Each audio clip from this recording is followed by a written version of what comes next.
Buongiorno a tutti, siamo qui nuovamente in video articolo perché naturalmente le elezioni siciliane sembrano lontane e quindi ai molti può sembrare che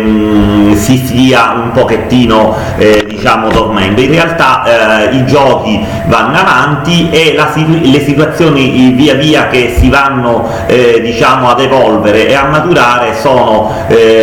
non del tutto lineari e chiare. Intanto voglio comunicarvi che da sondaggi elettorali accreditati, quindi ufficiali, il Movimento 5 Stelle attualmente, senza far campagna elettorale, cioè semplicemente stando fermo e guardando sostanzialmente le liti all'interno di quel che rimane del centrodestra e del centrosinistra, viaggia intorno al 40%. Cioè in Sicilia alle regionali il Movimento 5 Stelle dimostra che il movimento ha già raggiunto il 40%, cosa che a breve avverrà anche a livello nazionale, se si pensa che il PD era avanti di almeno 7-8 punti e oggi il Movimento 5 Stelle sopravanza il PD nazionale di circa 5 punti, il che dimostra, siamo intorno al 35%, il che dimostra che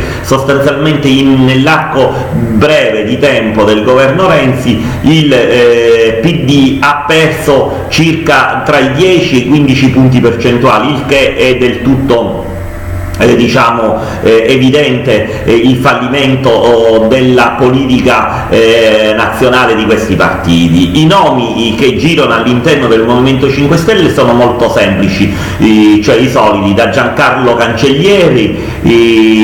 diciamo a tanti altri. In realtà c'è da dire che anche purtroppo a livello di Movimento 5 Stelle in Sicilia, poi lo vedremo in campagna elettorale quando io mediaticamente diciamo utilizzerò tutte le armi della info e controinformazione, hanno avuto delle problematiche che ne dimostrano due aspetti: un aspetto di diciamo non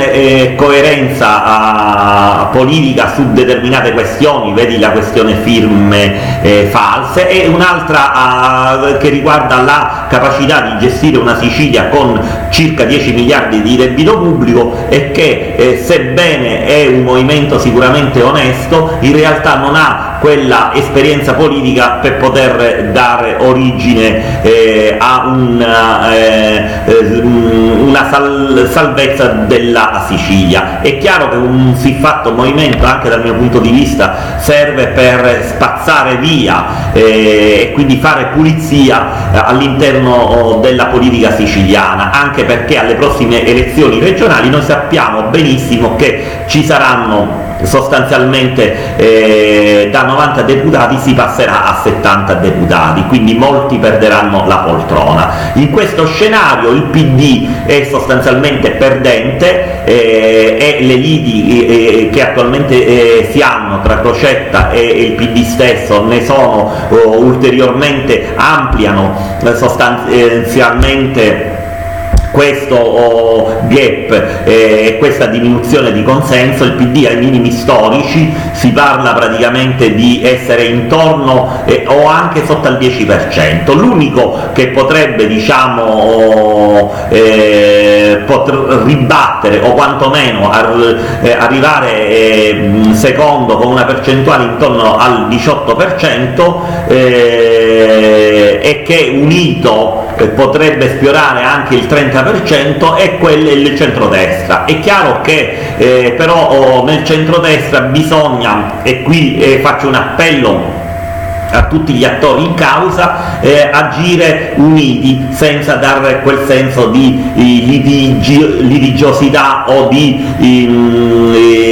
contrasto interno. Ecco perché Musumeci in quest'ottica diventa un punto focale per il riscatto non solo del centrodestra siciliano ma di tutto il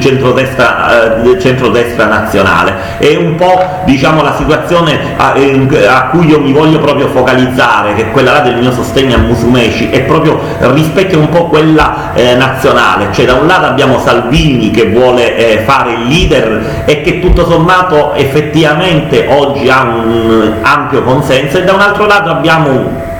Forza Italia con Berlusconi che non ama fare le primarie, che è un partito, diciamo, a gestione personale e che vuole ad esempio candidare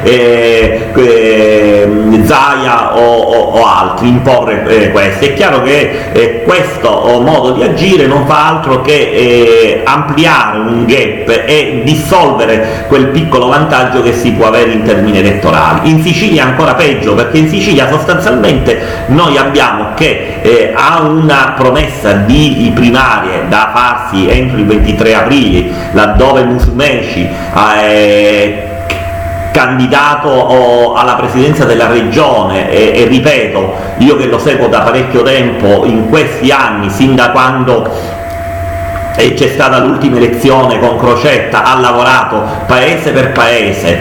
città per città,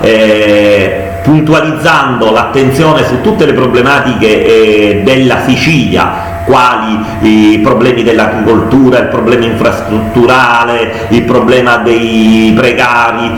È chiaro che ha seminato, e chi semina poi dovrebbe raccogliere. In modo democratico ha richiesto di effettuare le primarie, ma ecco che all'interno del centrodestra non si capisce per quale motivo Musumeci non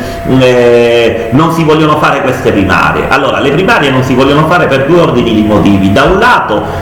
potrebbe essere un esperimento pericoloso per il centrodestra di Berlusconi, perché è chiaro che se si fanno le primarie in Sicilia le si possono fare in tutte le regioni, e quindi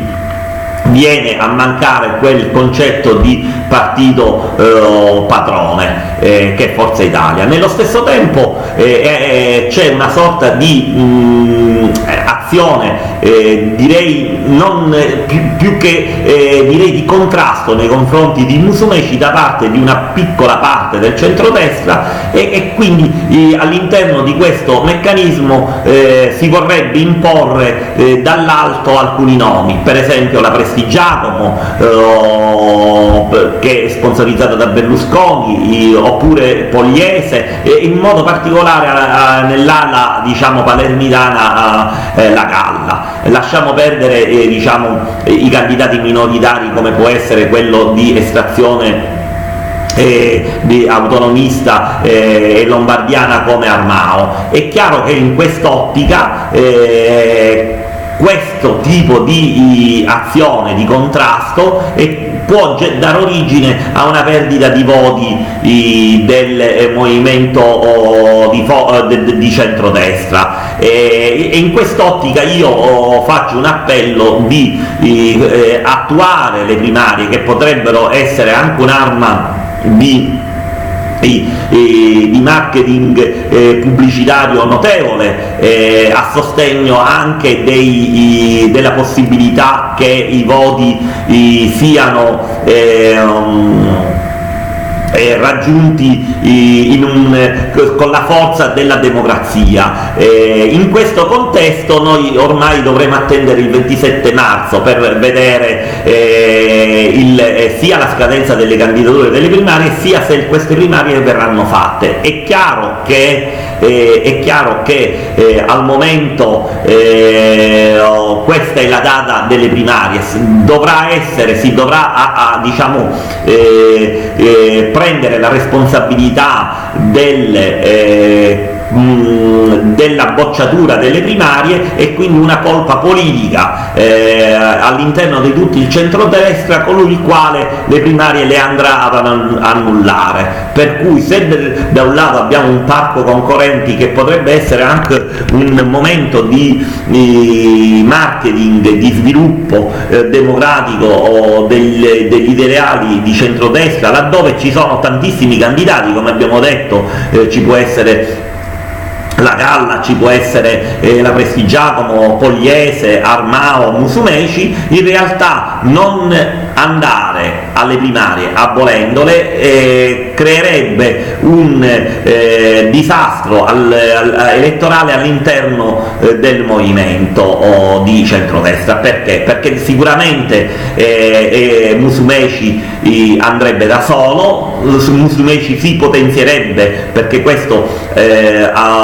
andrebbe ad assumere un significato specifico. Musumeci, candidato per bene e capace, si candida alle regionali perché sostanzialmente il centrodestra inciucia col PD e inciucia all'interno di quella che è quell'ammasso di interessi politici trasversali all'interno che hanno azzoppato la Sicilia, e quindi non solo il potenziale 30-35% verrebbe meno, ma è chiaro che potrebbe portare a rischio anche il secondo posto del centrodestra. Musumeci oggi da solo vale quanto il Partito Democratico, il PD siciliano, quindi attenzione a non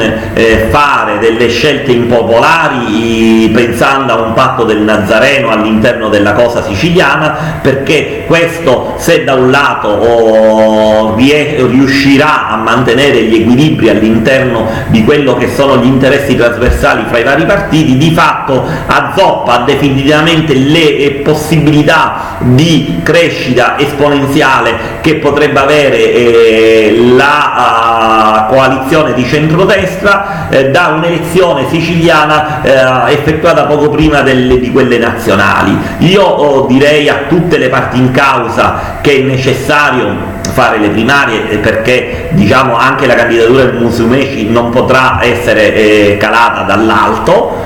o per imposizione, ma in realtà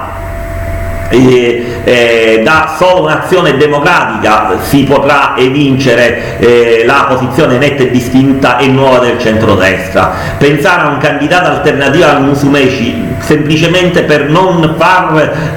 candidare Musumeci è un atto che chi lo compie dà la firma della sconfitta politica siciliana, ma anche nel resto d'Italia, e quindi è bene che chi lo attuerà ne abbia consapevolezza e se ne assuma il suo peso e la sua responsabilità. Ecco, anche perché diciamo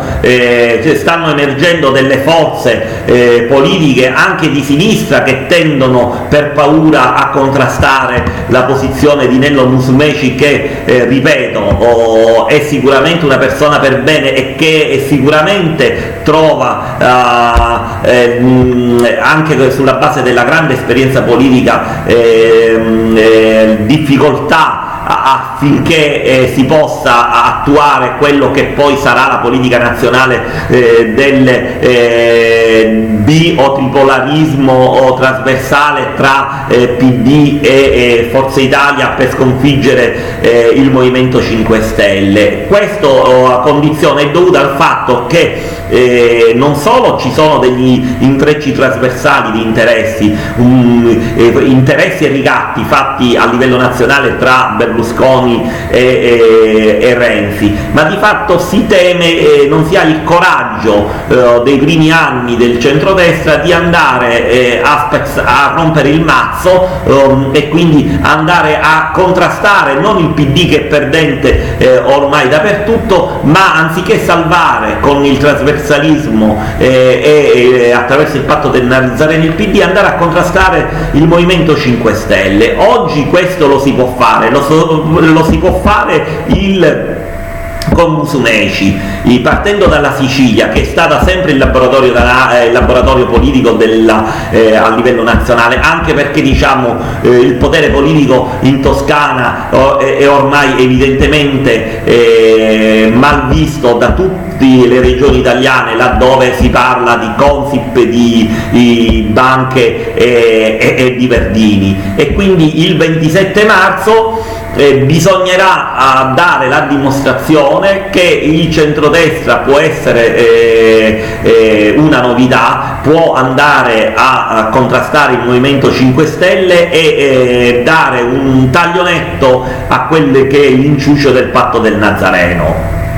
E quindi noi diremo, staremo a vedere, ma sicuramente se si andrà a votare, se non si andrà a votare, è chiaro che Musumeci andrà da solo alle regionali, e poi vedremo se lo stesso Musumeci non troverà lungo la strada accordi con persone e partiti politici per bene. Sicuramente in questa fase il mio marketing politico agisce in modo quasi soporoso, nel senso che non deve fare più di tanto, ma sicuramente subito dopo, quando si avrà l'ufficializzazione della sua candidatura, questo inciderà a livello di social media e quindi di marketing media, ma inciderà anche a livello territoriale, laddove numerose associazioni, numerose fondazioni, numerose gruppi sociali di mia conoscenza e che ripongono in me, diciamo, una certa credibilità, verranno avvicinati alla posizione di Nello Musumeci, e quindi oggi la Sicilia si trova a una svolta, anche chi non è essenzialmente di centrodestra deve valutare le alternative sostanzialmente sono il Movimento 5 Stelle e Nello Musumeci, due gruppi, diciamo, puliti, due gruppi che possono dare una svolta, anche perché, parliamoci chiaro, il PD, all'interno del PD la lotta è quasi all'ultimo sangue. Da un lato abbiamo Crocetta, che ultimamente non viene più attaccato dallo stesso PD, ma dall'altro lato abbiamo praticamente le lotte intestine con Faraone, con Cracolici, con tutta una serie di personaggi, con Lumia, tutta una serie di personaggi che vogliono i loro spazi e le loro posizioni, e in questo, diciamo, quadro è chiaro che Crocetta si trova sostanzialmente ad esercitare uno strapotere su tante cose, tra i quali le nomine. Perché? Perché il PD in questa fase tace acconsente, perché c'è proprio una spartizione, del potere politico siciliano. Da un lato abbiamo Sicilia ormai al collasso, 10 miliardi di debito pubblico, infrastrutture inesistenti, una condizione sociale assolutamente disastrosa, con disoccupazione e precariato al massimo del vertice non solo italiano ma europeo e mondiale, e in questo coso non c'è altro che una lotta politica all'interno del PD per spartirsi i posti. Alcuni verranno dati praticamente alle varie aree, quindi da un lato abbiamo per esempio Cracolici che pensa all'agricoltura e quindi alcune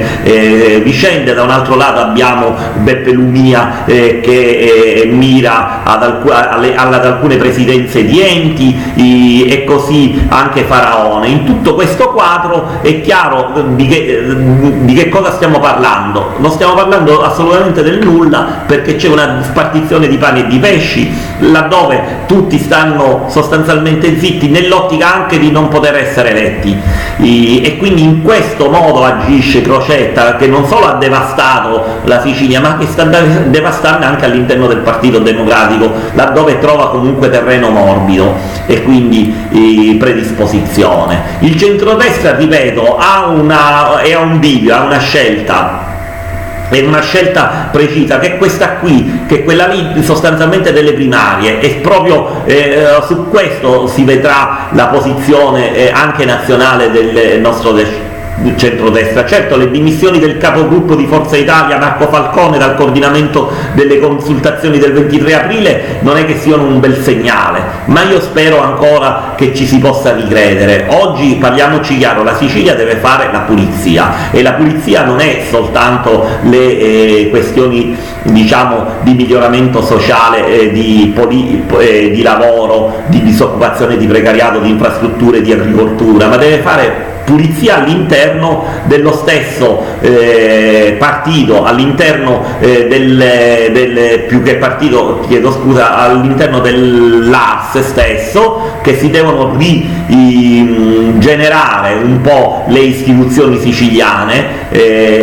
togliendo, diciamo, dalle mani di questo intreccio di potere trasversale, e bisogna sconfiggere la mafia dell'antimafia, che è effettivamente un fatto come una palla al piede, sostanzialmente una clava che viene utilizzata di volta in volta per uccidere non solo l'avversario politico ma anche la Sicilia stessa. E quindi è bene che la Sicilia miri e punti, e io credo che i siciliani su questo punto lo sono già da tempo, nel senso che hanno già individuato chi votare, per cui si potrà agire e giocare nell'ordine di pochi voti, e hanno individuato nel Movimento 5 Stelle e Nello Musumeci chi votare. Occhio quindi a tutti i candidati, nella speranza appunto che si facciano le scelte giuste. Staremo a vedere. Questo è un altro video articolo che io concludo, vi aggiornerò prossimamente sulla situazione siciliana, e sicuramente il mio marketing, che adesso è partito in sordina, in realtà avrà la sua massima efficacia sotto campagna elettorale, e quindi non in questa fase che tutto sommato è di assestamento di tutte le varie posizioni prestabilite. Ancora un saluto da Remo Pulci.